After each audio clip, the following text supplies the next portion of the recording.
ഞാൻ സിനിമയിൽ ആദ്യം അഭിനയിക്കുന്ന കാവാലിയിലാണ്. എൻ്റെ മുഖത്ത് ആദ്യം ക്ലാപ്പ് വെക്കുന്ന ജോഷിയാണ്.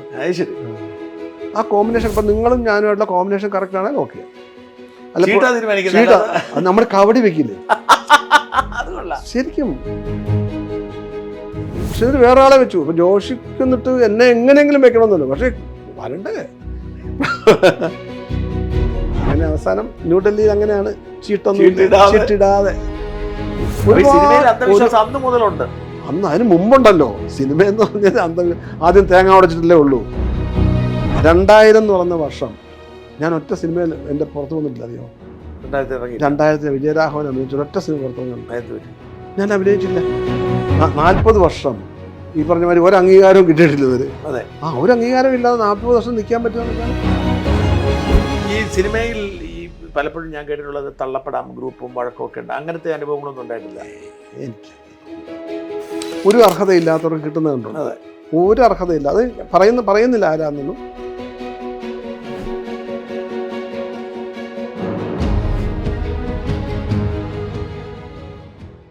ഈ ന്യൂഡൽഹിയുടെ ഷൂട്ടിംഗ് അനുഭവം പറയാമോ? അതിൻ്റെ ഒരു ന്യൂഡൽഹി അത് ജോഷി ഞാനും ഞങ്ങൾ ഒന്നിച്ച് പഠിച്ചതാണ്. ഞാൻ SM college Cherthala SM college ഞാൻ സെക്കൻഡ് ഇയറിന് പഠിക്കുമ്പോൾ ജോഷി അവിടെ വന്നു. അന്ന് പരിചയമുണ്ട്. ഒരു ക്ലാസ്സിൽ പഠിച്ചു. അല്ലല്ല, എൻ്റെ ജൂനിയർ ആയിരുന്നു. പക്ഷേ എന്നെ അറിയാം. അല്ലാതെ ജോഷിക്ക് രണ്ടും തിയേറ്റർ ഉണ്ട് ഇവിടെ വർക്കല. വർക്കല വാസു, വർക്കല വർക്കല ശശി അച്ഛന്, ജോഷിയുടെ അച്ഛന്, പിന്നെ ആറ്റിങ്ങൽ ഗൗരി, ഈ 3 തിയേറ്റർ അവരുടെയാണ്. അന്ന് ഞങ്ങൾ നാടകം കളിക്കാൻ പോകും. ഈ വെള്ളിയാഴ്ച സിനിമ മാറുന്ന ദിവസം ഉണ്ടല്ലോ, അന്ന് നാടകത്തിന് വേണ്ടി കൊടുക്കും. ആ ഒരു ഗ്യാപ്പ് വരുന്ന ദിവസം തിയേറ്ററിൽ. അപ്പോൾ ഏതെങ്കിലും ഫൈനാൻസ് സൊസൈറ്റികളോ അല്ലെങ്കിൽ സംഘടനകളോ ഒക്കെ ടിക്കറ്റ് വെച്ച് നടത്താൻ വേണ്ടിയിട്ട് ഈ തിയേറ്ററാണ് ഉപയോഗിക്കുന്നത്. അന്ന് എനിക്ക് ജോഷി അറിയാം. പിന്നെ ഇവിടെ വന്ന് കോളേജ് വന്നറിയാം. ഇതിനൊക്കെ അത്ഭുതം എന്ന് വെച്ചാൽ കാവാലിയ പടത്തിൻ്റെ പാട്ട് റെക്കോർഡിങ് നടക്കുന്നു ഭരണി സ്റ്റുഡിയോയിൽ. അപ്പം ഞാനും RK ശേഖർ സാറാണ് മ്യൂസിക് ഡയറക്ടർ. ഞങ്ങളൊക്കെ ഈ മറ്റേ കൺസോളിലിരിക്കുന്നു. വാതിക്ക് ഒരാൾ വന്നു. ഞാൻ നോക്കുമ്പോൾ ജോഷി അസോസിയേറ്റ് ചെയ്യാൻ വന്നിരിക്കുകയാണ്. അങ്ങനെ കാവാലിയനാണ് ജോഷി ആദ്യം അസോസിയേറ്റ് ആകുന്നത്. ഞാൻ സിനിമയിൽ ആദ്യം അഭിനയിക്കുന്ന കാവാലിയിലാണ്. എൻ്റെ മുഖത്ത് ആദ്യം ക്ലാപ്പ് വെക്കുന്ന ജോഷിയാണ്. പക്ഷെ എന്നിട്ടും ഈ ഒരു ഗ്യാപ്പ് വന്നു. ആ സമയത്തൊന്നും വന്നു. പിന്നെ ജോഷി എന്നെ അഭിനയിപ്പിക്കാൻ ശ്രമിച്ചിട്ടുണ്ട്. അത് പിന്നെ വേറെ കഥ, മുഴുവൻ പറയാൻ പറ്റില്ല. എന്ന് വെച്ചാൽ അന്ന് ഭയങ്കര വിശ്വാസമാണല്ലോ ഈ കാർഡും ചീട്ടും ഒക്കെ ഇടുന്ന ഒരു കാലം ഉണ്ടായിരുന്നു. അപ്പം എത്ര ചീട്ടിട്ടിട്ടും എനിക്ക് മാർക്കില്ല. ഞാൻ 0 അത് മാർക്ക് 100 ഒക്കെ കിട്ടുന്ന ഒരു പല വേഷം. അങ്ങനെ ജോഷിയുടെ 1-2 പടങ്ങൾ ജോഷി എന്നെ എനിക്ക് മനസ്സിലായത് എങ്ങനെയാണ്. അതായത് അന്നത്തെ കാലത്ത് പലർക്കും ഭയങ്കര വിശ്വാസമാണ്. അപ്പോൾ ഈ ചീട്ട് ഇങ്ങനെ അതിൻ്റെ സ്പെയ്ഡാണ് അതിൻ്റെ ഏറ്റവും വലുത്. ഇട്ടിട്ട് ഇപ്പം പ്രൊഡ്യൂസർ, ഡയറക്ടർ, പിന്നെ ഈ നടൻ്റെ പേരും അല്ല ക്യാമറാമാനും ഒക്കെ. എന്നിട്ട് ഇതിൻ്റെ ചില കോമ്പിനേഷൻ ഉണ്ട് ചീട്ടിൻ്റെ. ആ കോമ്പിനേഷൻ ഇപ്പം നിങ്ങളും ഞാനുമായിട്ടുള്ള കോമ്പിനേഷൻ കറക്റ്റ് ആണെങ്കിൽ ഓക്കെ. അല്ല നമ്മൾ കവടി വെക്കില്ലേ ശരിക്കും. കബഡി വെക്കുന്നത് നമ്മളൊരു ഇന്നത് വേണമെന്ന് വിചാരിച്ചെടുക്കുന്നല്ല. കോരച്ചേട്ടൻ എന്ന് പറഞ്ഞ ആളാണ് അതൊക്കെ ചെയ്ത്. എൻ്റെ ഒരു എഞ്ചിനീയർ ആയിരുന്നു. റിട്ടയർഡായിട്ട് പ്രായമുള്ള ആളാണ്. റിട്ടയർഡായിട്ട് അങ്ങനെയാണ് ഈ. പക്ഷെ അങ്ങനെ ഭയങ്കര വിശ്വാസമായിരുന്നു. അന്ന് മുതലുണ്ട്. അന്ന് അതിന് മുമ്പുണ്ടല്ലോ സിനിമ എന്ന് പറഞ്ഞാൽ ആദ്യം തേങ്ങ ഉടച്ചിട്ടല്ലേ ഉള്ളൂ. ഷൂട്ടിങ്ങിന് മുമ്പ് തിരി കത്തിച്ചിട്ട് ഒഴിഞ്ഞിട്ട് തേങ്ങ പൊട്ടിക്കാതെ ഷൂട്ടിങ് തുടങ്ങുമോ? അപ്പം അതൊക്കെ ഉണ്ട്. അല്ല ഇതങ്ങനെ. എന്നിട്ട് അന്ന് KP ഉമർ ഒരിക്കലും കമൻ്റ് ഉണ്ടായിരുന്നു ഇതിനെപ്പറ്റി. കോര എന്ന ചേര സിനിമയെ വരിഞ്ഞു മുറുകിയിരിക്കുകയാണെന്ന് പറഞ്ഞു.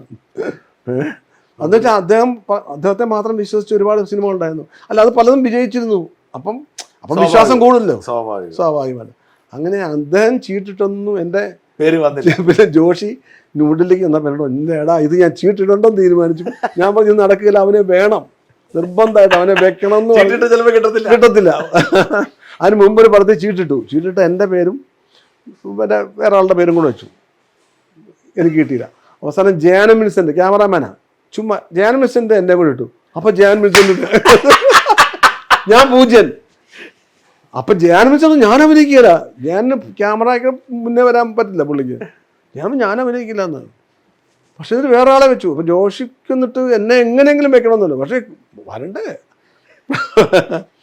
അങ്ങനെ അവസാനം ന്യൂഡൽഹിയിൽ അങ്ങനെയാണ് ചീട്ടിടാതെ. അതിൽ ഈ വില്ലൻ വേഷത്തിലേക്ക് എത്താൻ, അത്രയും പ്രധാനപ്പെട്ട വില്ലൻ വേഷത്തിലേക്ക് എത്താൻ ജോഷിയാണ് കാരണം. എന്തായാലും പുള്ളി അങ്ങനെ അതിന് കാരണം വല്ലതും പറഞ്ഞു? ഞങ്ങൾ അത്ര സുഹൃത്തുക്കളല്ല. ആ വേഷം തരാൻ തീരുമാനിക്കാൻ വല്ലതും പറഞ്ഞു? അല്ല, അന്നെല്ലാം പുതിയ, ഞാൻ, സിദ്ദിഖ്, മോഹൻ ജോസ്, അങ്ങനെ കുറെ പേരാണ്. സിദ്ദിഖൊക്കെ സിദ്ദിഖ് അതിനകത്തുണ്ട്. എൻ്റെ കൂടെയുള്ള 4 പേരാണ്. അതിനകത്ത് ഇമ്പോർട്ടൻസ് എനിക്കായിരുന്നു. കാര്യം കുറേ ഡയലോഗുകളും കാര്യങ്ങളും. പിന്നെ അത് ഹിന്ദി, കന്നഡ ഒക്കെ. ആ സിനിമ റിലീസായതിനു ശേഷമുള്ള ഒരു ജീവിതം എങ്ങനെ മാറിയേ?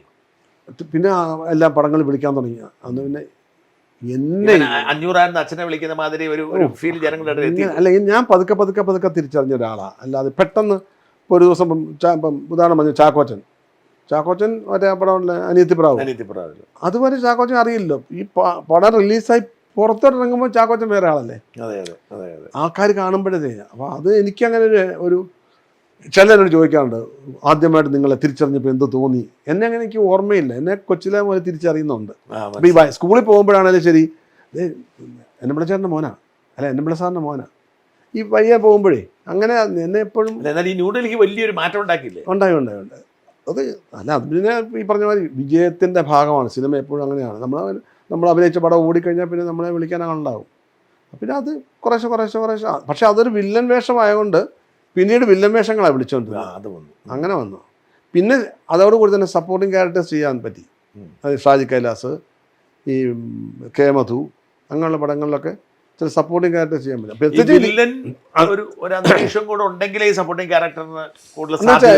അതാ പണ്ടിപ്പോൾ സുരേഷ് ഗോപിയുടെ മകൻ ഗോകുൽ പറയായിരുന്നു, ഞങ്ങൾക്ക് പണ്ട് കൊച്ചിലെ സിനിമ കാണുമ്പോഴേ അച്ഛൻ്റെ കൂടെ കുട്ടനങ്ങൾ വന്നു കഴിഞ്ഞാൽ ഞങ്ങൾക്ക് ഭയങ്കര സന്തോഷമാണ്. പിന്നെ അച്ഛൻ ജയിക്കുമെന്ന് ഞങ്ങൾക്ക് ഉറപ്പാണ്. എന്നുവെച്ചാൽ സുരേഷും ഞാനും ഒരുപാട് പടങ്ങളിൽ അഭിനയിച്ചിട്ടുണ്ട്. സുരേഷ് ഗോപി, അതായത് കുറേ പടങ്ങളുണ്ട്. അപ്പം ഞാൻ ഉണ്ടെങ്കിൽ ഓക്കെ ആണെന്നാണ് പറയുന്നത്. അപ്പം ഇന്നാളെ ഗോകുൽ എന്നെ കണ്ടപ്പോൾ പറഞ്ഞു. അപ്പം അങ്ങനെ ഒരു കോമ്പിനേഷൻ ഉണ്ടായി തീരുമല്ല. പിന്നെ രഞ്ജിപ്പണിക്കരാണ് ശരിക്കും പറഞ്ഞാൽ എനിക്കൊരു ഭയങ്കര വ്യത്യാസമുള്ള റോള് ചെയ്യുന്നത്. അതായത് ചേറാടിക്കറിയ. അത് ഈ പറഞ്ഞ പോലെ അതും ക്യാരക്ടർ ഒരു പക്ഷേ കോട്ടയത്ത് ജീവിച്ചതിൻ്റെ ഗുണം ഉണ്ടാവും അല്ലേ ആ ക്യാരക്ടറിൽ? തീർച്ചയായിട്ടും. അന്ന് ഞാൻ സത്യം പറഞ്ഞാൽ അത് അങ്ങനെ ആ ക്യാരക്ടർ എനിക്ക് വേണ്ടി എഴുതിയല്ല. ഒരു പ്രായമുള്ള ക്യാരക്ടർ വേറെ ഒരു നടനെയാണ് ഉദ്ദേശിച്ചത്. അപ്പോൾ എന്നോട് പറഞ്ഞിങ്ങനെ ഇവിടെ ഒരു പോലീസ് ഓഫീസറാണ്. അപ്പോൾ ഞങ്ങൾ വളരെ അടുത്ത സുഹൃത്തുക്കൾ, രഞ്ജിയുടെ വരും വളരെ ഏറ്റവും അടുത്ത സുഹൃത്തുക്കളുടെ ഒരാളാണ് ഷാജി. അപ്പോൾ ഇവിടെ ആദ്യം മുതലുണ്ടല്ലോ ഞാൻ തലസ്ഥാനം, പിന്നെ സ്ഥലത്തെ പ്രധാന പയ്യൻസ്, അങ്ങനെ ഷാജിയുടെ ന്യൂസ്, അതുപോലെ ഞാനുണ്ട്. അപ്പോൾ ഇത് എഴുതിയപ്പോൾ ഒരു പോലീസ് ഓഫീസർ റോളാണ്. ഞാൻ പോലീസ് ഓഫീസർ അഭിനയിക്കുന്നില്ല. കുറേ പോലീസ് ഓഫീസർ എല്ലാം ഒന്ന് തന്നെയല്ലേ. അപ്പോൾ ഞാൻ വേറെ റോളില്ലടോ. ഞാൻ വേണ്ട, നമുക്ക് അടുത്ത പടത്തിൽ അതൊന്നും പറ്റും, താൻ ഈ പടത്തിൽ വേണം. പിന്നെയുള്ളത് വയസ്സം വേഷമാണ്. അപ്പോൾ ഞാൻ ചെയ്യാം. പണ്ട് താൻ ചെയ്യൂ. കോളേജ് പഠിച്ചപ്പോൾ വയസ്സിലായിട്ടുള്ളതല്ലേ? അല്ലേ, പക്ഷേ അതല്ല, അതൊരു ഇപ്പം. പക്ഷേ ഇത് ഈ ക്യാരക്ടർ പറഞ്ഞാൽ ഇപ്പം ഈ പറഞ്ഞ കോട്ടയത്തിൻ്റെ ഗുണം എന്ന് പറഞ്ഞില്ലേ, കോട്ടയത്ത് ഞാൻ ഇതിൻ്റെ അംശങ്ങളുള്ള കുറേ പേരെ കണ്ടിട്ടുണ്ട്. ഫുൾ ആ ക്യാരക്ടറല്ല, സ്വാഭാവികമായിട്ടും കാണുന്നു. ഞാനൊന്ന് കോളേജിൽ പഠിക്കുമ്പോൾ ഒരു പയ്യനുണ്ടായിരുന്നു എൻ്റെ കൂടെ അല്ല, വേറെ CMS കോളേജ് പഠിച്ചു. അവൻ ഫ്യൂജൂസിക്കിൻ്റെ ജുബ്ബ, പിന്നെ മുണ്ട് ഇങ്ങനെ പിടിക്കും. 555 സിഗരറ്റ് ഉണ്ട് ആ കയ്യിൽ. അന്ന് 555 ഞാൻ കാണുന്നതെന്നാ. പിന്നെ ലൈറ്റർ ഇരിക്കുന്നത്, അവൻ്റെ ഭാരമുണ്ട്, കൂളിംഗ് ഗ്ലാസ്സൊക്കെ വെച്ചിട്ട്. ഇത് അന്ന് അംബാസഡർ വല്ലപ്പോഴും നമ്മൾ ബീറൊക്കെ കഴിക്കാൻ വേണ്ടി പോകുന്ന മനോരമയുടെ പുറത്തുള്ള. അപ്പം ഞാൻ ബസ്സിൽ ഇപ്പം വേറെ മാരം മേടിച്ചു. അപ്പം അത് അവൻ ഇങ്ങനെ ഭാരമുണ്ട് കണ്ട് എന്നിട്ട് മൊത്തം പുച്ഛം ആൾക്കാരെ. അതാണ് അതിൻ്റെ കഥാപാത്രം. ഒരു അത് നമുക്ക് ചിലപ്പോൾ ചില ക്യാരക്ടർ നമുക്ക് കിട്ടും. അത് അതിൻ്റെ ബേസ് അല്ല. അവന് വേറെ ആൾ പറഞ്ഞു, ഇപ്പോൾ ഒരാൾ പറയും അവനെ പറ്റി ഒരാൾ പറഞ്ഞാൽ പോലും അതെങ്ങനെ അവനെ തോന്നുകയുള്ളൂ. പക്ഷെ എനിക്ക് അതാ പറഞ്ഞു, നമുക്ക് ചില ക്യാരക്ടേഴ്സ് നമ്മളിൽ സ്ട്രൈക്ക് ചെയ്യുന്നത് വേറെ രീതിയിലാണ്. ഇപ്പം എന്നെ പഠിപ്പിച്ച ചില അധ്യാപകർ, ഞാനിപ്പോൾ സീനിയേഴ്സ് സിനിമ ചെയ്തപ്പോൾ എൻ്റെ ചില അധ്യാപകരുണ്ട്. പക്ഷേ ആ അധ്യാപകർ ആ സ്വഭാവക്കാരൊന്നുമല്ല. ആ സീനിയേഴ്സിനെ അയാൾ മഹാവൃത്തിക്കാരുടെ സ്വഭാവക്കാരനാണ്. പക്ഷെ ചില അംശങ്ങൾ നമുക്ക് കിട്ടുന്നത് അതാണ്. അപ്പോൾ ഇവനായിരുന്നു മെയിൻ. അവനാ മെയിൻ. പിന്നെ ഒരു കുഞ്ഞേട്ടനുണ്ടായിരുന്നു. കുഞ്ഞേട്ടൻ എന്ന് പറഞ്ഞ ഒരാൾ എനിക്ക് പരിചയമുള്ളതാണ്. അദ്ദേഹം ഭയങ്കര പൈസക്കാരനാണ്, ഭയങ്കര വെള്ളമാണ് പുള്ളി. കുഞ്ഞേട്ടൻ കോട്ടയം ടൗണിൽ കൂടെ നടക്കുന്നത് കണ്ടാൽ ഈ ടൗൺ കുഞ്ഞേട്ടൻ്റെ തോന്നുന്നു കണ്ടു. പക്ഷെ പുള്ളിക്ക് ഇങ്ങനത്തെ ഇവൻ്റെ അംഗവിക്ഷേപങ്ങൾ, ഇവന് ഈ സാധനമൊന്നും ഇല്ല. പുള്ളി ചുമ്മാ നടക്കുകയുള്ളൂ. പക്ഷെ നടക്കുന്നൊരു 6 അടി പൊക്കമുണ്ട്, നല്ല കറുത്ത്. അവൻ പുള്ളി കാലം കുഞ്ഞൊന്നും വിളിക്കാറുണ്ട്. പല്ലു തൊത്ത് വലിയ കാലാണ്. അതുകൊണ്ട് അങ്ങനെ ഇങ്ങനെ ടൗണിൽ കൂടെ നടക്കുന്നതാണ് ഈ ടൗണൊക്കെ പുള്ളി നോട്ടൊക്കെ ഉണ്ട്. ഇങ്ങനെ ആ ലൈനിലാണ് പുള്ളി വരുന്നത്. പുള്ളിയുടെ അവസ്ഥ എന്താ വെച്ചാൽ പുള്ളി ഭയങ്കര പൈസയാണ്. പുള്ളി വെള്ളം അടിച്ചെല്ലാം കളയുന്നുണ്ട്. വീട്ടുകാർ 10 പൈസ കൈ കൊടുക്കില്ല. ഒരു ഹോട്ടൽ പറഞ്ഞിട്ടുണ്ട്, അവിടെ പൊക്കോണം, വെള്ളം അടിച്ചോണം, ഭക്ഷണം കഴിച്ചോണം, വീട്ടിൽ വന്ന് അവർ ബില്ല് കൊടുത്തോളും. പക്ഷെ പുള്ളി പാവമാണ്. ആള് പാവമാണ്. പാവം എന്ന് വെച്ചാൽ അങ്ങനെ അനുസരിച്ച് ഒരാൾ ജീവിക്കുന്ന ഒരാളെ ആളെ ടൗണിൽ കണ്ടാൽ നമ്മൾ ഇങ്ങനെ മാറും. അതാണ്. അല്ല ഇങ്ങനെ ചില അയാൾ പോലും അറിയുന്നില്ലല്ലോ. അല്ല ഈ സംവിധായകൻ ഇപ്പം നമുക്ക് സ്വാതന്ത്ര്യം തരും ആവാൻ. അല്ല ഒരിക്കലും നടക്കില്ല. ഒരു ക്യാരക്ടർ ഉണ്ടാവണം, നമ്മുടെ മനസ്സിലുണ്ടാവണം. അതിന്റെ രൂപവും ഒരു ചിത്രകാരൻ ഒരു ചിത്രം വരയ്ക്കുമ്പോൾ അയാളുടെ മനസ്സിലുണ്ടാവുമല്ലേ ഒരു എന്നിട്ടല്ല ക്യാൻവാസിലേക്ക് പകർത്തുന്നത് എന്ന് പറഞ്ഞാൽ ഞാനൊരു ക്യാരക്ടറൊക്കെ ഏകദേശം അയാളുടെ ചില മാനറിസം കാര്യങ്ങളൊക്കെ നമുക്കിങ്ങനെ അത് പല സ്ഥലത്തുനിന്നും കിട്ടുന്നതാണ്. Character is not one but a multitude എന്ന് പറയും. പലതാണ്. ആ പല അംശങ്ങൾ നമ്മൾ അത് എവിടെ നിന്നൊക്കെയാണെന്ന് പറയാം. ചിലൊരു ഇപ്പം നമ്മൾ പൊട്ടനായിട്ട് അഭിനയിക്കുന്ന ഞാനൊരു നാടകത്തിൽ അഭിനയിച്ചിരുന്നു. ഒരു 5 വയസ്സുള്ള കുട്ടിയുടെ ബോധമേ ഉള്ളൂ. ഫോളിഡോൾ നാടകം. അത് ശരിക്കും പറഞ്ഞാൽ ഞാൻ ചെയ്തത് എൻ്റെ അമ്മയുടെ അനിയത്തിയുടെ മുന്നിൽ കൊച്ചു പയ്യനുണ്ടായിരുന്നു. അവൻ വന്നൊരു പശു പ്രസവിക്കുന്ന കാര്യം എന്നോട് പറഞ്ഞു. ഈ പശു പ്രസവിക്കുമ്പോൾ വാല അങ്ങോട്ടല്ലേ എന്നൊക്കെ പറഞ്ഞത് അവൻ്റെ രീതി. അപ്പം അതിൻ്റെ അംശങ്ങളൊക്കെ ഉണ്ടാകും നമുക്ക്. അപ്പം അത് എങ്ങനെ ഒബ്സർവേഷനിലൂടെയാണ്. പക്ഷെ അതിന് വേണ്ടിയിട്ട് ഇങ്ങനെ ഞാനിങ്ങനെ ഒബ്സർവ് ചെയ്യുന്നില്ല. ഞാൻ പറഞ്ഞപ്പോൾ കോളേജിൽ പഠിച്ചു. ഈ കഴിഞ്ഞ ദിവസം കോളേജിൽ എനിക്കൊരു സ്വീകരണം ഉണ്ടായിരുന്നു ബിസിനസ്.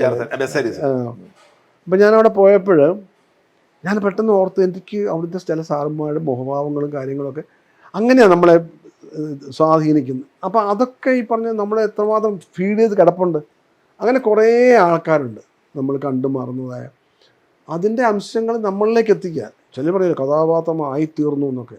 ഒരിക്കലും അങ്ങനെയല്ല. അതങ്ങനെ ആകാനേ പറ്റില്ല നമുക്ക്. നമ്മൾ ആ കഥാപാത്രങ്ങളെ നമ്മളിലേക്ക് എത്തിക്കുക. അതിൻ്റെ പല അംശങ്ങൾ. ഞാൻ ലീല എന്ന് പറഞ്ഞ സിനിമയിൽ അഭിനയിച്ചു. കണ്ടോ ലീല? ഒരു പിള്ളേച്ചൻ. ഈ പിള്ളേച്ചനെ വെച്ചാൽ ഇയാളുടെ പുറകെ ഇങ്ങനെ കൂടുക. ഇയാൾ നല്ല ഒരു കുഴപ്പക്കാരനാണ് ഇയാൾ. അപ്പോൾ ഇയാളുടെ കൂടെ കൂടി ഇങ്ങനെ രസിക്കുന്ന എന്തിനും പുറകിലുണ്ട്. അപ്പോൾ അയാളുടെ നടപ്പും അയാളുടെ മുണ്ടെടുപ്പും ഒക്കെ നമ്മുടെ ഇവിടെ ഒരു ഓവർസിയർ ഉണ്ടായിരുന്നു. ഞാൻ സ്കൂളിൽ പോകുമ്പോൾ നടന്നാണ് പോകുന്നത്. അപ്പോൾ അയാളുടെ മുണ്ട് അതായത് ഷർട്ട് പുറത്തിടും, മുണ്ട് മടക്കുത്തി ഫിക്സ് ചെയ്യും, ഷർട്ട് പുറത്തിട്ട് പിന്നെ ഒരു ടവലെടുത്ത് കഴുത്ത വയ്ക്കും. ഈ എണ്ണമയം വന്നിട്ട് ഈ കോളറൊക്കെ ഇങ്ങോട്ട് ചെയ്യും. പക്ഷേ എന്നിട്ട് പുള്ളി പൊടി വലിക്കുകയും ചെയ്യും. പൊടിക്കുപ്പി എടുത്തിട്ട് അത് പൊടിക്കുപ്പി ഈ ടവലെടുക്കും, എന്നിട്ട് തൂക്കും, എന്നിട്ട് ആ ടവലിലൂടെ വയ്ക്കും. ഇത് പെട്ടെന്ന് മനസ്സിൽ എനിക്ക് ആ പിള്ളാച്ചനാണ് തോന്നിയത്. പക്ഷേ ഞാൻ പിള്ളാച്ചൻ ആ പൊടിവലി കളഞ്ഞു. അതിൻ്റെ ഈ ഡ്രസ് കോഡ് മാത്രമേ എടുത്തുള്ളൂ. പിന്നെ നടപ്പ് ഞാൻ വേറെ അയാൾ ഭയങ്കര സ്വാർത്ഥൻ്റെ സ്വഭാവത്തിന് ബേസ് ഉണ്ട് അയാൾക്ക്. എന്നാൽ ഭാര്യയ്ക്ക് ജോലിയുണ്ട്, വീട്ടിലെ കാര്യമൊന്നും നോക്കണ്ട. ഇയാൾക്കിങ്ങനെ ഒരു മോളേ ഉള്ളൂ. ഇയാൾക്ക് ഇനി ഈടെ പറയുകയാണെന്ന് വെള്ളം അടിക്കണം കാര്യം. അയാൾ സ്വപ്പം സ്ത്രീ വിഷയമൊക്കെ താല്പര്യമുള്ള ആളാണ്. പുള്ളിക്ക് അതും വേണ്ട, പുള്ളിക്ക് അതൊക്കെ കണ്ടാൽ മതി. ഇങ്ങനെ പുറകെ നടക്കുന്ന ഒരാൾ അങ്ങനെ ആവുക. അപ്പം ഇയാൾ നടപ്പ് കൈ പുറകോട്ട ഈ അങ്ങനത്തെ സ്വഭാവമാണ്. ഈ കൈയൊക്കെ മറിഞ്ഞു കിടക്കുന്ന കൈയും സ്വാർത്ഥതയുടെ ഒരു ഭാഗമായിട്ട് ഞാനങ്ങനെ കണക്ക് കൂട്ടിക്കുന്നു. അത് രണ്ടും കൂടെ ചേർന്ന് കഴിയുമ്പോൾ ആ ക്യാരക്ടറാകും. സ്വാഭാവികമായി സംഭവിക്കുന്ന അല്ല. ഇപ്പം ഞാൻ ഇപ്പം പൂക്കാലം എന്ന സിനിമയിൽ അഭിനയിച്ച് കണ്ടോയില്ല. പൂക്കാലം 100 വയസ്സുള്ള അപ്പൂപ്പൻ. അത് ഈ പറഞ്ഞ അവരാദ്യം പോസ്തറ്റിക് മേക്കപ്പ് ഒക്കെ ചെയ്യാൻ വേണ്ടിയിട്ട് ഇതൊക്കെ ചെയ്തു. മറ്റേ നമ്മുടെ അളവെടുക്കും മുഖത്തിന്. എന്നിട്ട് ഈ മുഖം സാധനം കൊണ്ട് നമ്മുടെ അളവ് പോലെ തന്നെ സാധനം വെച്ച് ഒട്ടിച്ചിട്ട് ഞാൻ ഞാൻ കണ്ണാടി നോക്കുമ്പോൾ നല്ല ഭംഗിയാണ്, നല്ല വയസ്സനാണ്. പക്ഷേ എൻ്റെ മുഖത്ത് ഞാനിപ്പം ചിരിക്കാനൊന്നും കാണുന്നില്ല. എൻ്റെ കണ്ണും ചുണ്ടിൻ്റെ ഇത്രയും ഭാഗമുള്ളൂ. എങ്ങനെ അഭിനയിക്കും? അവർ ഒട്ടാ കറക്റ്റാണ്. എനിക്ക് പറ്റില്ല. എൻ്റെ ഭാവം ഇപ്പം എന്താണെന്ന് നിങ്ങൾക്കറിയാമോ? പുച്ഛരസമാണ് എനിക്കിപ്പം തോന്നുന്നുണ്ടോ? ഞാൻ അവസാനം ഇത് വലിച്ചു പറഞ്ഞു. അപ്പോൾ എന്നിട്ട് അവർ ഒരു 2 സീൻ ഒന്ന് ചുമ്മാ ചേട്ടാ എന്തെങ്കിലും ബിഹേവ് ചെയ്ത് കാണിക്കാമോ? ഞാൻ ഈ മേല മനഃപൂർവ്വം അല്ല, എനിക്ക് പറ്റുന്നില്ല. അവസാനം അത് പറിച്ചു കളഞ്ഞു. വേറെ മേക്കപ്പ് ഒന്നും ഇങ്ങനെ ഇതൊക്കെ നമ്മുടെ ലാറ്റക്സ് ഉപയോഗിച്ചിട്ട് ഇവിടെ ചുളുക്കമൊക്കെ ഉണ്ടാക്കി. എൻ്റെ മുഖം തന്നെയാണ്. എൻ്റെ മുഖത്തിന് ഇവിടെ ചുളുകുകളൊക്കെ ഉണ്ടാക്കി. ഞാൻ പിന്നെ ഫേസ് ഇങ്ങോട്ട് ലോങ് ആകാൻ വേണ്ടി ഒരു സാധനമൊക്കെ ഉണ്ടാക്കി. എൻ്റെ മോള് ഡെൻറ്റിസ്റ്റാണ്, മൂത്ത മോൻ്റെ ഭാര്യയാണ്. അവർക്ക് ഈ പല്ല് വയ്ക്കുന്ന ആൾക്കാരുണ്ട്. അപ്പോൾ അവിടെ നിന്നൊക്കെയാണ് ആ സാധനമൊക്കെ സംഘടിപ്പിച്ചു. അപ്പോൾ അന്നേരം എനിക്ക് ഓക്കെ ഞാൻ അത് വെച്ച് നമുക്ക് പിന്നീട് എൻ്റെ കയ്യിലത് ഞാൻ ഈ സൈക്കിളിൽ കയറുന്ന പോലെ എൻ്റെ കൈ പിന്നെ എനിക്ക് എങ്ങനെ വേണമെങ്കിൽ ചവിട്ടാം. സീറ്റേ കയറി നിൽക്കാം, കൈ വിട്ട് ചവിട്ടാം. അങ്ങനെ ഒരു അവസ്ഥ വരും. അപ്പോഴാണ് നമ്മൾ ക്യാരക്ടർ ചെയ്യാൻ പറ്റുന്നത്. അത് നമ്മൾ ഈ ക്യാരക്ടറാകുമ്പോൾ നമുക്കൊരു ആത്മസുഖമുണ്ട്. അത് ഈ പണം കിട്ടുന്നതോ പ്രശസ്തിയോ ഒന്നുമല്ല നമ്മളെ അപ്പം ഭരിക്കുന്ന ഘടകം. അതിൻ്റെ അപ്പത്തെ നമ്മൾ ഇൻവോൾവ് ആകുന്ന ഒരു സ്പേസ് ഉണ്ട്. അതൊരു ഭയങ്കര എന്താ പറയുക, ഒരു മദ്യപിച്ച് കഴിഞ്ഞാൽ എന്താ സുഖം എന്ന് ചോദിക്കില്ലേ എന്ന് പറയുന്ന പോലെ നമ്മുടെ സുഖമുണ്ടത്.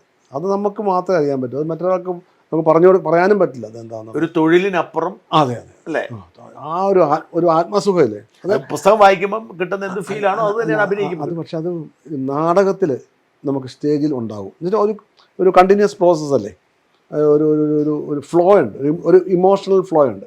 ഒരു ക്യാരക്ടർ നമ്മൾ സംസാരിക്കുന്നു, അപ്പോൾ അതനുസരിച്ച് നമ്മൾ പെരുമാറുന്നു, നമുക്ക് ചിരി വരുന്നു, ചിരി മാറിയിട്ട് നമുക്ക് വേറെ ദേഷ്യം വരുന്നു. അതൊക്കെ ഡയലോഗിനിടയ്ക്ക് വരുന്ന സ്വാഭാവികമായിട്ട് വരുന്ന കാര്യങ്ങളാണ്. സിനിമയിൽ അതല്ല, സിനിമയിൽ കഷ്ണമാണ്. മാത്രമല്ല ക്യാമറയോടാണ് നമ്മുടെ. ക്യാമറയോടും അല്ല, അല്ലാതെ നമ്മൾ തമ്മിൽ തന്നെയാണെങ്കിൽ അതിൻ്റെ കഷ്ണമായിട്ടല്ലേ.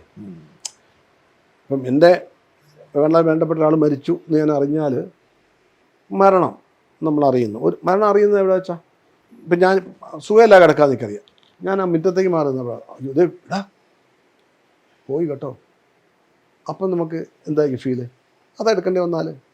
ഇതേ സമയത്ത് ഞാൻ കവല വരെ പോയിരിക്കുക, അവിടെ നിൽക്കുമ്പോഴാണ് മൊബൈലും ഇല്ലേ, ആണോ, പിന്നെ അവിടെ നിന്ന് എൻ്റെ ഒരു വരവുണ്ട്.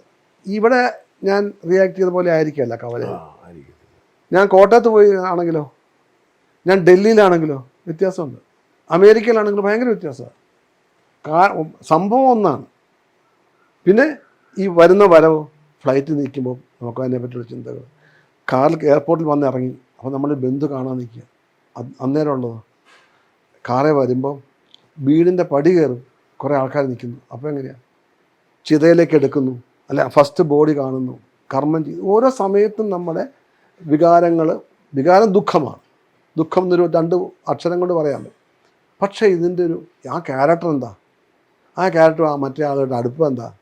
മാത്രമല്ല നമുക്ക് ചിലപ്പോൾ എടുക്കുന്നത് ഈ പറഞ്ഞ കാറെ സഞ്ചരിക്കുന്നതായിരിക്കും ആദ്യം എടുക്കുന്നത്, പിന്നീടായിരിക്കും ഇവിടെ, അതായത് ഈ ലാസ്റ്റ് മൂടുന്ന മൂമെൻറ്റ്, ഇനി കാണാൻ പറ്റില്ല എന്നൊരു മൂമെൻറ്റ്, അതായിരിക്കും ചിലപ്പോൾ ലാസ്റ്റ് എടുക്കുന്നത്. പക്ഷെ അതിന് മുമ്പ് വീട്ടിലിട്ട് കയറുന്ന സ്ഥലം വേറെ ഉണ്ടാവും. അപ്പോൾ ഇതിൻ്റെ ഒരു ഇമോഷണൽ എക്കണോമിയിൽ അതങ്ങനെ വേണേൽ പറയാം. അതെങ്ങനെ പണം എങ്ങനെ ചിലവാക്കണം എന്നുള്ളതാണ് എക്കണോമിക്സ് എന്ന് പറഞ്ഞാൽ. ഇമോഷൻസ് എങ്ങനെ ഉപയോഗിക്കണം, അത് നമ്മൾ മനസ്സിലാക്കണം. ഒരു ക്യാരക്ടർ ചെയ്യുമ്പോൾ ആ ക്യാരക്ടർ ഈ പറഞ്ഞ ഇത്രയും സ്ഥലത്ത് ഈ ദുഃഖം എന്നുള്ളത് എങ്ങനെയൊക്കെ യൂട്ടിലൈസ് ചെയ്യുക, അത് നമ്മൾ കൃത്യമായിട്ട് അറിഞ്ഞു വെച്ച് ചെയ്യണം. അതാണ് സിനിമയിൽ. മറ്റത് വേണ്ട, അതിൻ്റെ ഫ്ലോ ഉണ്ട്, കണ്ടിന്യൂഷൻ ഉണ്ട്. അപ്പോൾ ഇതിന് അതാ പറഞ്ഞു, ഇത് 100% ഞാൻ അങ്ങോട്ടോ അതായി ഒന്നുമല്ല, ആകാൻ പറ്റില്ല. എങ്ങനെ പറ്റും? നിങ്ങൾ ഡയറക്ടർ പറയാം, ചേട്ടാ അവിടെ വരെ ചേട്ടൻ നടന്ന് പോയിട്ട് ചേട്ടൻ ടേൺ ചെയ്യണം. ടേൺ ചെയ്യുമ്പോൾ ചേട്ടൻ്റെ കണ്ണെന്ന് അറിഞ്ഞിരിക്കണം. ക്യാമറ നമ്മുടെ കൂടെ വന്നുകൊണ്ടിരിക്കുക, പറഞ്ഞ് അവിടെ വരുമ്പോഴാണ് കണ്ണ് നിറഞ്ഞിരിക്കണം. ഇതെങ്ങനെ ചെയ്യും? ഞാൻ ചെയ്യണം. ആര്? വിജയരാഘവൻ ചെയ്യണം, കഥാപാത്രമായിട്ട് ചെയ്യണം. അപ്പം ഇപ്പം ഞാൻ പലപ്പോഴും പറഞ്ഞുള്ളത്, സൃഷ്ടാവ് ഞാനാ, സൃഷ്ടിയും ഞാനാ, നിരൂപകനും ഞാനാ, വിമർശകൻ ഞാൻ. ഓരോ സമയത്തും അത് വേണോ, അത്രയും വേണം, അത്രയും കുറച്ചും കൂടെ വേണം, ഈ വിട്ടുപോയി, അത്രയും വേണ്ട, നമ്മൾ തന്നെ അങ്ങനെ നമ്മൾ വിമർശിച്ചുകൊണ്ടിരിക്കാം നമ്മളെ, അത്രയും വേണോ ഓക്കെ, അത് മതി. എന്നിട്ട് ഇതങ്ങ് ഒരാൾ ഇവിടെ നോക്കിയിട്ട്, ചേട്ടാ ഇവിടെ നോക്കിയിട്ട് ചേട്ടാ ഇങ്ങോട്ട് നോക്കണം, ഇവിടെ നോക്കിയിട്ട് ഇങ്ങനെ നോക്കാം, എനിക്ക് ഇങ്ങനെ നോക്കാം, എങ്ങനെ വേണം നോക്കാം. അതെങ്ങനെ നോക്കണം, ആ കഥാപാത്രം, അതിൻ്റെ സ്പേസ് എത്ര, അതിൻ്റെ അളവ് എത്രയാണെന്നുള്ളത് ഞാനാണ് തീരുമാനിക്കുന്നത്. ഡയറക്ടറുടെ കൃത്യനിർദ്ദേശമില്ലേ? അല്ല, ഡയറക്ടർ നിർദ്ദേശം ഉണ്ടെങ്കിൽ പോലും ഇപ്പം ഇങ്ങനെ നോക്കണമെന്ന് ഡയറക്ടർ പറയല്ലോ. ഇല്ല, നിങ്ങളത് മനസ്സിലാക്കിയിട്ട് അങ്ങനെയാണല്ലേ എന്ന് വിചാരിച്ച് നിങ്ങൾ തിരിഞ്ഞു നോക്കണം. അങ്ങനെയാണല്ലേ, ഇങ്ങനെ നോക്കിയാൽ ശരിയാ, ഇങ്ങനെ നോക്കാം, എങ്ങനെ വേണം നോക്കാം. അത് ആ കഥാപാത്രത്തിന് എങ്ങനെ പറ്റും, ആ സന്ദർഭം, അത് നമ്മൾ തന്നെ തീരുമാനം. നമ്മൾ ചെയ്യുന്ന ആൾക്ക് മാത്രമേ ചെയ്യാൻ പറ്റുള്ളൂ. അത് നമ്മളെ കൊണ്ട് പറഞ്ഞ് ചെയ്യിപ്പിക്കാൻ പറ്റില്ല. അപ്പം അവനെ ഒരാളെ കൊണ്ട് ഒരിക്കലും പറഞ്ഞ് പഠിപ്പിക്കാനും പറ്റില്ല, ചെയ്യിപ്പിക്കാനും പറ്റില്ല. എനിക്കൊരാൾ, ഞാൻ ഇത്രയും നാളെ പഴയ റോളുകളൊക്കെ അഭിനയിച്ചാൽ എനിക്ക് അഭിനയം പറഞ്ഞു കൊടുക്കാൻ പറ്റുമോ? അതിൻ്റെ സാഹചര്യങ്ങൾ പറഞ്ഞു കൊടുക്കാം, അതിനകത്ത് അവനെ എത്തിക്കാം. അല്ല പിന്നെ ഞാൻ എങ്ങനെയാണ് അങ്ങനെ സംഭവം ചെയ്തപ്പോൾ ഞാൻ എന്ത് ചെയ്തു എന്ന് പറഞ്ഞു കൊടുക്കുക. അങ്ങനത്തെ കാര്യങ്ങളൊക്കെ എൻ്റെ ഷെയർ ചെയ്യാം നമുക്ക്. അല്ലാതെ പറഞ്ഞു കൊടുത്ത് നിങ്ങൾ ഒന്നാമത്തെ കാര്യം അഭിനയം മുഖത്തല്ല വരേണ്ടത്, മനസ്സിലാണ്. ഓക്കെ, മനസ്സിലുണ്ടായെങ്കിൽ മാത്രമേ അത് മുഖത്ത് വരുള്ളൂ. അപ്പം മനസ്സുകൊണ്ടുള്ള മനസ്സിൻ്റെ ഒരു വലിയൊരു അത്ഭുതകരമായ സൃഷ്ടിയാണ് അഭിനയം എന്ന് പറയുന്നത്. അല്ലാതെ മുഖം കൊണ്ട് അഭിനയിക്കുകയല്ല. ഈ ഇപ്പം 50 വർഷത്തോളമായി, ആദ്യത്തെ 10 വർഷം അങ്ങനെ പോയെങ്കിൽ പോലും 50 വർഷത്തോളം, ഈ 80, 82, 83 തുടങ്ങിയ പിന്നെ അത് തുടർച്ചയായിട്ടൊരു മുന്നേറ്റം. അതെ അതെ, മുന്നേറ്റം എന്ന് പറയാൻ പറ്റില്ല. ഞാനിങ്ങനെ പൊക്കോണ്ടിരിക്കുന്നത് ഇങ്ങനെ ഇങ്ങനെ ഇങ്ങനെ ഇങ്ങനെ ഇടയ്ക്ക് ഹീറോ ആകും, ഇടയ്ക്ക് കുറേ പടങ്ങൾ ചെയ്യും, കുറച്ച് ഹീറോ ആയിട്ട് അഭിനയിച്ച കുറേ നാൾ. അതാണ് ഏറ്റവും വലിയ കുഴപ്പം പിടിച്ച സ്ഥലം. എന്ന് വെച്ചാൽ നമുക്ക് ഭയങ്കര ലിമിറ്റേഷൻ ഉണ്ട്. അവിടെയാണ് എനിക്ക് തോന്നുന്നത് നടൻ്റെ ലിമിറ്റേഷൻ എന്ന് എനിക്ക് തോന്നിയിരിക്കുന്നത് അവിടെയാണ്, ഹീറോയിൽ. കാരണം വെച്ചാൽ ഒന്നല്ലേ, ഹീറോ എന്ന് പറയുന്ന ഒന്നാണല്ലോ അവൻ്റെ വിജയം, അവൻ്റെ പ്രണയം. അതാരും ഏത് പെണ്ണാണ് അവനെ പ്രണയിക്കും. അവൻ നോ എന്ന് പറഞ്ഞാൽ ഐ ലവ് യു എന്ന് അവൾ പറയും. ഹീറോയാണ്. പിന്നെ എത്ര വലിയ 10 പേര് വന്നാലും അവൻ ഒറ്റ ഇടിക്കും, ഊതിയാ തെറിക്കും. അപ്പം അതാണ് ഹീറോ. പിന്നെ സമൂഹത്തിൻ്റെ നന്മയ്ക്ക് വേണ്ടിയാണ് ജീവിക്കുന്നത്. എല്ലാം അങ്ങനെ പോസിറ്റീവായിട്ടുള്ള ഒരു ഫ്രെയിമുണ്ട്. അത് എത്ര ഹീറോ നോക്കിയാലും ശരി, അതിനകത്തൊക്കെയുള്ള ക്വാളിറ്റീസ് ഇതായിരിക്കും. എന്ത് വ്യത്യാസപ്പെടുത്തി ചെയ്യാൻ പറ്റും? ഞാൻ പറഞ്ഞു, ഞാനെന്നൊരു ക്യാൻവാസിൽ വേണ്ട ഇതൊക്കെ ചെയ്യാൻ. അപ്പോൾ ആ ക്യാൻവാസിൽ എത്ര ചിത്രങ്ങൾ വരയ്ക്കാൻ പറ്റും? മറ്റു ക്യാരക്ടറുകളാണെങ്കിൽ എനിക്ക് പറഞ്ഞ 100 വയസ്സുകാരനാകാം, എനിക്കൊരു 25 വയസ്സുകാരനാകാം, 50 വയസ്സുകാരനാകാം, ചട്ടനാകാം, പൊട്ടനാകാം, എന്തുവാകാം, കണ്ണു കാണാൻ മേലാത്ത ആളാകാം. അതിൻ്റെ ഒരു സുഖം, അതാണ് ശരിക്കും ഒരു ആക്ടറിൻ്റെ സുഖം. എനിക്ക് ഏറ്റവും ഇഷ്ടമുള്ള നടൻ ഗോപിച്ചേട്ടനാണ്, മലയാളം ഭരത് ഗോപി. അദ്ദേഹം ചെയ്ത വേഷങ്ങൾ അത്ര ഡിഫറെൻ്റ് ആയിട്ടുള്ള വേഷങ്ങളാണ് ചെയ്തിരിക്കുന്നത്. അത്രയും ഭയങ്കര വളരെ വ്യത്യാസമുള്ള വേഷങ്ങൾ. അയ്യപ്പനും പിന്നെ കൊടിയേറ്റം, പിന്നെ ഓർമ്മയ്ക്കായി, മറ്റേ സംസാരിക്കാൻ മേലാത്ത, പിന്നെ കരിയിലക്കാറ്റ് പോലെ, മറ്റേ ഷേക്സ്പിയർ ശങ്കരപിള്ള, അങ്ങനെ പഞ്ചവടിപ്പാലം, എത്രയോ സിനിമകൾ നമ്മളെ അത്ഭുതപ്പെടുന്ന രീതിയിലുള്ള ആ മനുഷ്യൻ മാറിയത്. ആ പഞ്ചവടിപ്പാലത്തിനകത്ത് അയാളൊക്കെ എന്ത് ഗംഭീരത്. അപ്പം അതാണ് ഒരു ആക്ടർ എന്ന് പറയുമ്പോൾ എനിക്ക് തോന്നുന്നത്. അത് നമ്മളൊരു ഒരേ ക്യാരക്ടറായിട്ട് അതൊരു പ്രോഡക്റ്റായിട്ട് തീരും നടൻ. അതായത് ആ നടനെ വെച്ച് കഴിഞ്ഞാൽ നമുക്ക് കച്ചവടം ചെയ്യാൻ പറ്റും. അപ്പം ഈ നായകനാവണമെന്ന് വാശി ഉണ്ടായിരുന്നില്ല, അല്ലെങ്കിൽ ഹീറോ ആയിപ്പോയതാ. പക്ഷെ അത് ഞാൻ തന്നെ 2000 എന്ന് പറയുന്ന വർഷം ഞാൻ ഒറ്റ സിനിമയിൽ എൻ്റെ പുറത്ത് വന്നിട്ടില്ല, അറിയോ? 2000 വിജയരാഘവൻ അഭിനയിച്ച ഒറ്റ സിനിമ പുറത്തിറങ്ങി ഞാൻ അഭിനയിച്ചില്ല. ഞാൻ തന്നെ മനഃപൂർവ്വം മാറി. ഇന്നിട്ട് വരുന്ന ഹീറോ അതല്ല, അന്നത്തെ കാലത്ത് വെച്ചാൽ ട്രാവൻകൂർ, കൊച്ചി, മലബാർ ഡിസ്ട്രിബ്യൂഷൻ ഓരോരുത്തരെടുക്കും. ട്രാവൻകൂർ ഒരാളെടുക്കും, കൊച്ചി എടുക്കും. അപ്പോൾ മലബാറിൽ എനിക്ക് നല്ല ഡിമാൻഡാണ് പറയുന്നത്. അതായത് 8 ഇടി ഫൈറ്റാണ് പ്രധാന എൻ്റെ ഐറ്റം. അതായത് പ്രണയസീനൊന്നുമില്ല. പ്രണയം എനിക്കത് അഭിനയിക്കാനും പറ്റില്ല. ഈ പാട്ടൊന്നും എനിക്ക് പറ്റിയേയില്ലാത്ത കാര്യമാണ്. അപ്പോൾ ഈ ഒരു കൂലിപ്പണി പോലെ ഓരോ പടത്തിനും ഒരു 5-8 ഇടി ഉണ്ടാവും. ആലോചിച്ച് നോക്കി. അതോ ഒരേ സാധനം ഡിഷിൻ ഡിഷിൻ ഡിഷിൻ, പിന്നെ മറ്റേത് വീണു റൗണ്ട്, മറ്റേത്. അന്ന് ഇത്രയും സേഫ്റ്റിയുള്ള ഒന്നും സംഭവമില്ല. ഇതൊരു ജോലിയായിട്ട് തീരും നമുക്ക്. പിന്നെ നമുക്ക് യാതൊരു വളർച്ചയില്ല, ഒരു സ്റ്റാഗ്നൻസി ഉണ്ടാവും അവിടെ. അങ്ങനെ 2000 ആയപ്പോൾ എനിക്ക് മടുത്തത് ശരിയാവുക. അപ്പോൾ നമ്മളെ വെച്ച് ചെയ്യുന്ന പടങ്ങളെ എന്നെ വിളിക്കും. എനിക്ക് ഏതെങ്കിലും ഒരു അച്ഛനോ ഏതെങ്കിലും അമ്മ, അല്ലെങ്കിൽ ചിലപ്പോൾ നടി, നായികയും കാണും. അത് ചെറിയ സെറ്റപ്പ്. ഈ ചെറിയ സെറ്റപ്പ് അവസാനം നമ്മൾ ഇല്ലാതായി പോകും ആ സെറ്റപ്പിൽ. അപ്പോൾ ഞാൻ പതുക്കെ മറ്റേ ഞാൻ ഇല്ല എന്നൊക്കെ പറഞ്ഞു. ഇങ്ങനെ പറ്റില്ലെന്ന് പറയാൻ പറ്റുമോ? സിനിമയല്ലേ, അതിന് പല നുണങ്ങളും കളത്തിലൊക്കെ അങ്ങനെ ഞാൻ ക്യാരക്ടർ റോളുകൾ പിന്നെ എന്നെ തേടി വരാൻ തുടങ്ങി. പക്ഷെ അത് റിസ്ക് ഡിസിഷൻ ഇല്ലായിരുന്നോ? അങ്ങനെ വേണ്ട, അല്ല എന്നാലും എനിക്കത് ഔട്ടാകാനുള്ള സാധ്യതയില്ലായിരുന്നോ? എനിക്ക് അങ്ങനെ അതൊന്നും എന്താണോ എനിക്ക് തീരെ പറ്റാത്ത തോന്നി. ഓക്കെ, നമുക്ക് പറ്റില്ല എന്ന് തോന്നുന്നു, മനസ്സുകൊണ്ടങ്ങ് തോന്നിക്കൊണ്ടിരിക്കുക തന്നെ. അങ്ങനെയാണ് ഒരു ട്വിസ്റ്റ് ഉണ്ടാവുന്നത് അല്ലേ? അത് കഴിഞ്ഞപ്പോൾ പോലാണ് പിന്നെ ഞാൻ ക്യാരക്ടർ റോൾ തന്നെ ചെയ്യാൻ തുടങ്ങി. അപ്പോൾ ഈ പറഞ്ഞ് അതിനകത്ത് ഞാൻ പറഞ്ഞു. പിന്നെ അന്നേരം വേറെ കുഴപ്പമുണ്ട്, ഈ സിനിമയ്ക്ക് അയാൾ ഹീറോ ആയിട്ട് അഭിനയിക്കുക. അയാളെ എങ്ങനെ വിളിക്കുന്നതിന് ഒരു അനിയൻ വേഷം അല്ലെങ്കിൽ ചേട്ടൻ വേഷം ഉണ്ട്, അതെങ്ങനെയാണ് വിളിക്കുന്നത് എന്നൊരു തോന്നൽ വരികയല്ലേ. അതുകൊണ്ട് പലരും എന്നെ വേണ്ടാന്ന് വെച്ചിട്ടുണ്ട്. അപ്പോൾ അയാൾ ഇത് ചെയ്യുമോ? നമ്മളെന്ത് ചെയ്തത് എന്താ? അങ്ങനെയല്ലേ ചാടിക്കയറി പലതും ചെയ്തത്.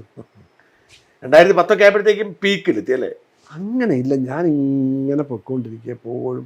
ഇപ്പം ഞാൻ ചേറാടിക്കറി അഭിനയിച്ചപ്പോൾ ഒരു ഭയങ്കര ഇതല്ലായിരുന്നു ഓർക്കാൻ. അന്ന് എന്നെ പോലെ പ്രായം കുറഞ്ഞ ഒരാൾ ഈ റോൾ ചെയ്യുന്നു പറഞ്ഞാൽ അന്നൊരു വലിയ, ഇപ്പോഴും ആൾക്കാർ പറയുന്നു ചേറാടിക്കറി അതുപോലെ റോളില്ലാന്ന് പറയും. പക്ഷേ അത് ഞാൻ ഒരുപാട് വ്യത്യസ്തമായ കഥാപാത്രം ചെയ്യാൻ പറ്റി. ആ കഥാപാത്രം ചെയ്തുകൊണ്ട് അങ്ങനത്തെ ഒരു ഇത് കിട്ടി എനിക്ക്. അപ്പോഴത്തെ രഞ്ജിപ്പണിക്കോട് ഒരുപാട്, ശിവപ്പ എന്ന ക്യാരക്ടർ ഒരു മാഫിയയിൽ, പിന്നെ രഞ്ജി തന്നെ ഡയറക്റ്റ് ചെയ്തത് അപ്പിച്ചായി എന്ന് പറയും. സെയിം മറ്റേ ഈ ക്യാരക്ടർ തന്നെയാണ്, പക്ഷെ അതിൻ്റെ വേറൊരു മൂഡിൽ ചെയ്യാൻ പറ്റി. ഈ സിനിമയിൽ ഈ പലപ്പോഴും ഞാൻ കേട്ടിട്ടുള്ളത് തള്ളപ്പെടാം ഗ്രൂപ്പും വഴക്കും ഒക്കെ ഉണ്ട്. അങ്ങനത്തെ അനുഭവങ്ങളൊന്നും ഉണ്ടായിട്ടില്ല? എനിക്കങ്ങനെ തോന്നിയിട്ടില്ല. എനിക്കങ്ങനെ തോന്നിയിട്ട് ഞാൻ ഗ്രൂപ്പിലൊന്നും ഇല്ല. എന്ത് ഗ്രൂപ്പ്? അങ്ങനെ ഗ്രൂപ്പ് ഉണ്ടോ? അങ്ങനെ പക്ഷെ ഞാൻ പറയും, ഇപ്പം ജോഷി എന്നെ പടത്തിൽ വിളിക്കും, ഇപ്പം കഥ കേട്ടോണ്ടിരിക്കും, അത് അവൻ ചെയ്യട്ടെ. ചില ക്യാരക്ടർ വരുമ്പോൾ ഇപ്പം ആൻ്റണി എന്ന പടം ചെയ്തു, ഇപ്പം അത് കേട്ടപ്പോൾ തന്നെ അത് കുട്ടനെ വിളിച്ചു, കുട്ടൻ അവൻ ചെയ്യും. അത് പുള്ളിയുടെ കോൺഫിഡൻസ് ആണ്. കുട്ടൻ എന്നുള്ള പേരെങ്ങനെ വന്നത്? അത് ചിറ്റയാണ്. ഈ ചിറ്റയാണ് ആദ്യം കുട്ടൻ വിളിച്ചതെന്ന് പറയുന്നു. പിന്നെ ഇപ്പൊ ഫീൽഡിലും ഒക്കെ അങ്ങനെ കുട്ടേട്ടൻ. അല്ല, എനിക്കും ഇഷ്ടമാണ്. എനിക്ക് വിജയരാഘവൻ എന്നൊക്കെ പറയുമ്പോൾ വേറെ ആരെയോ വിളിക്കുന്ന പോലെ എനിക്ക് തോന്നുന്നത്. ആരാണ്? ഞാൻ വിജയരാഘവനല്ല, ഞാൻ കുട്ടനാണ്. പിന്നെ അതിന്റെ സുഖം വെച്ചാൽ കുട്ടൻ എന്ന് വിളിക്കുന്ന ഒരു ഇന്റിമസി എനിക്കും തോന്നും. പിന്നെ നമ്മളിങ്ങനെ സാധാരണ നമ്മളായിട്ട് നിന്നാൽ എനിക്ക് മറ്റൊന്നാകാൻ പറ്റും. മനസ്സിലായി. ഞാനൊരു വിജയരാഘവൻ എന്നൊക്കെ പറഞ്ഞൊരു ക്യാരക്ടറൊക്കെ ആയിട്ട്, അല്ലെങ്കിൽ ഒരു നടൻ എന്നൊക്കെ പറഞ്ഞ് നിന്ന് കഴിഞ്ഞാൽ എനിക്ക് അവിടെ നിൽക്കാനേ പറ്റുള്ളൂ. ഞാൻ എപ്പോഴും എന്ന് പറഞ്ഞൊരു വ്യക്തിയായിട്ട്, ഒരു സാധാരണ വ്യക്തിയായിട്ട് നിന്നാൽ മാത്രമേ എനിക്ക് മറ്റൊന്നാകാൻ പറ്റും. ഈ സിനിമയിൽ ആഗ്രഹിച്ചതൊക്കെ എത്തിയോ? പിന്നെന്താ, ഇനി എത്ര വ്യത്യസ്തമായ കഥാപാത്രം ചെയ്യാൻ പറ്റില്ലേ? അത് വലിയ കാര്യമല്ലേ. 40 വർഷം ഈ പറഞ്ഞ മാതിരി ഒരു അംഗീകാരവും കിട്ടിയിട്ടില്ല ഇവര്. അതെ, ഒരു അംഗീകാരം ഇല്ലാതെ 40 വർഷം നിൽക്കാൻ പറ്റുമെന്ന് വെച്ചാൽ അതിൽ വിഷമമുണ്ടോ? ഇത്രയായിട്ട് ഒരു അവാർഡ് ഒന്നും കിട്ടാതെ. ഇതല്ലേ ഏറ്റവും വലിയ അവാർഡ്. ഈ 40 വർഷം എന്നെ വിളിക്കുന്നത് എന്തുകൊണ്ടാണ്? ഇപ്പം നിങ്ങൾ എന്നെ ഉദാഹരണം പറഞ്ഞത്, നിങ്ങൾ എന്തുകൊണ്ട് 40 വർഷത്തിന് ശേഷം എന്നെ കാണാൻ വന്നില്ലേ? അല്ല, ഒരു ഇന്റർവ്യൂ ഇയാളെ ഒരു 40 വർഷമായി നിൽക്കുന്ന ആളല്ലേ എന്ന് തോന്നിയില്ലേ? അതുകൊണ്ടല്ലേ? അല്ല, എത്രയോ പേരുണ്ടാവും.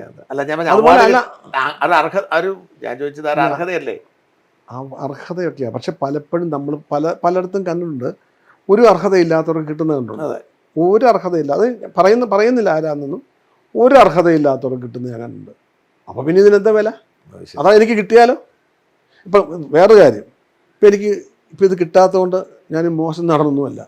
ഇപ്പം നാളെ ഇത് കിട്ടിയാൽ ഞാൻ മഹാനടനാകാനും പോകുന്നില്ല. ഇത് കിട്ടിക്കഴിഞ്ഞാൽ വലിയ പുള്ളിയായി. അങ്ങനെ ഇത് കൂടി വന്നാൽ അന്നത്തെ ഒരാഴ്ചയോ മറ്റോ കുറെ പത്രക്കാരൊക്കെ ചേട്ടാ എന്നൊക്കെ പറഞ്ഞുകൊണ്ട് വായിക്കും അല്ലേ? അതിൽ കൂടുതൽ ഒന്നുമില്ല. എന്നെ സംബന്ധിച്ചൊരു നടനെ സംബന്ധിച്ച് ഒരു വളർച്ച എന്നുള്ള ഒരു ഘട്ടമേ അല്ല അവാർഡ്.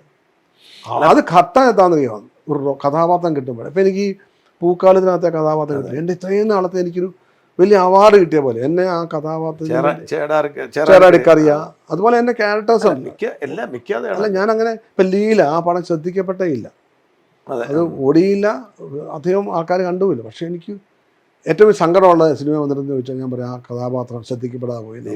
നമ്മളിത് പോയില്ല, അത് ആ പടം ഓടിയില്ല എന്ന് പറഞ്ഞാൽ നമുക്ക് അത്ര.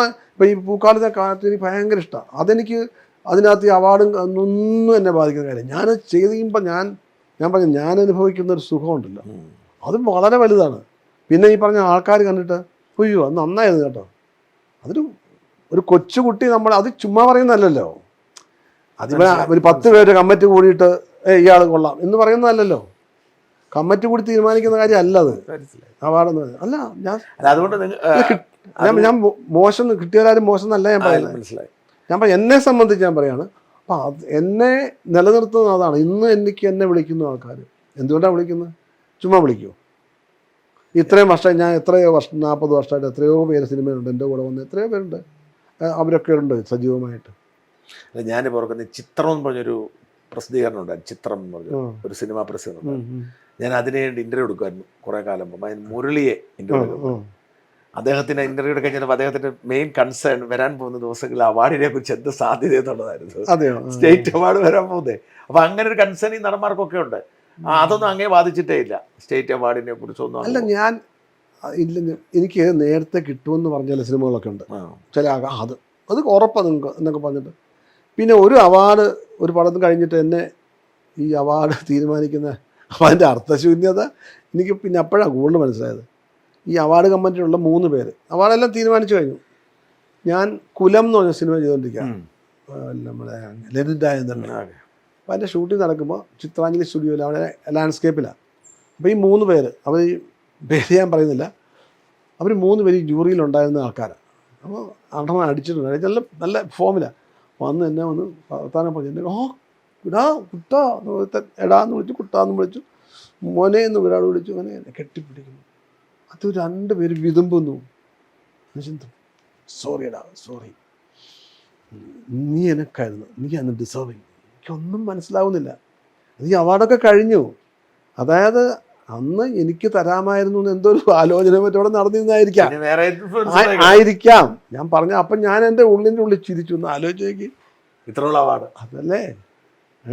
അല്ല പിന്നെ മറ്റൊന്നുണ്ടെന്ന് ഇപ്പം ഇത്രയും പേര് പറയുന്നു, ഇത്രയും ആൾക്കാർ പറയുമ്പോൾ ആ കൊള്ളാം എന്ന് പറയുന്നതാണോ ഒരു കമ്മിറ്റി കൂടിയിട്ട്? അതെ, പിന്നെ ഈ പറഞ്ഞ ഒരു അംഗീകാരം പിന്നെ പക്ഷെ കിട്ടണമെന്ന് വാശിയൊന്നുമില്ല. വാശിയല്ല, നമ്മൾ ആഗ്രഹിക്കാനേ പാടില്ല. അപ്പം എന്തുകൊണ്ട് പലർക്കും ഈ കിട്ടാത്ത പോയവരുണ്ട്, ഒരുപാട് പേര്. ഇപ്പം നെടുമുടി വേണു, അങ്ങനെ എത്ര വലിയ അവാർഡ് കിട്ടി. മഹാത്മാഗാന്ധിക്ക് നോബൽ സമ്മാനം കിട്ടിയിട്ടില്ല. ഇല്ല, പിന്നെ സമാധാനത്തിന് നോബൽ സമ്മാനം ഗാന്ധിജി കിട്ടിയിട്ടില്ല. അല്ല, അതൊന്നും ഒരു കാര്യമേ അല്ല. അവാർഡല്ല ഒരിക്കലും ഒരു നടനെ നിലനിർത്തുന്നത് ഞാൻ വിശ്വസിക്കുന്നില്ല. അപ്പോൾ അവാർഡ് കിട്ടിയോളം നമ്മൾ നാളെ കുറച്ച് കൂടുതൽ അഭിനയിക്കുമോ? ഒരു സുഖം, അത്രേ ഉള്ളൂ. ആ ഒരു സുഖം വിചാരിച്ചാൽ മതി, അല്ലാതൊന്നുമല്ല. അപ്പം സിനിമയിൽ ഈ ഒരു ചവിട്ടൊന്നും കിട്ടിയിട്ടില്ല.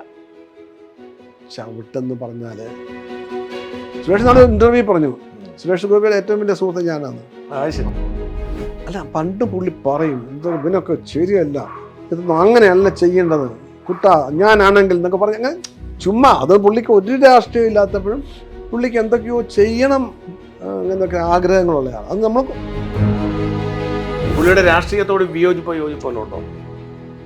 ഒന്നാമത്തെ കാര്യം, ഈ രാഷ്ട്രീയത്തോട് പൊതുവെ എനിക്ക് പത്രമല്ല ഒരു രാഷ്ട്രീയത്തോടും ഞാൻ അങ്ങനല്ല. ഞാൻ രാഷ്ട്രീയത്തിൽ ഇറങ്ങിയാൽ ഈ നാട് നന്നാവുന്നുണ്ട്. അതേ കേട്ടെ, കൃഷ്ണനും ബുദ്ധനും മഹാത്മാഗാന്ധിയൊക്കെ ജനിച്ച നാടായിരുന്നു. അവരെല്ലാം ശ്രമിച്ചതാ. മറ്റേ മഹാത്മാഗാന്ധി 3 ഉണ്ട കയറി പുള്ളി പോയി. രാഷ്ട്രീയം എനിക്ക് ഉണ്ടായിരുന്നു. ഞാൻ കോളേജിലൊക്കെ പഠിക്കുന്ന SFI ഒക്കെ ആയിരുന്നു. അന്ന് നമ്മുടെ ആ ബോധത്തിൽ വിളിച്ചോണ്ടൊക്കെ പോയിട്ടുണ്ട്.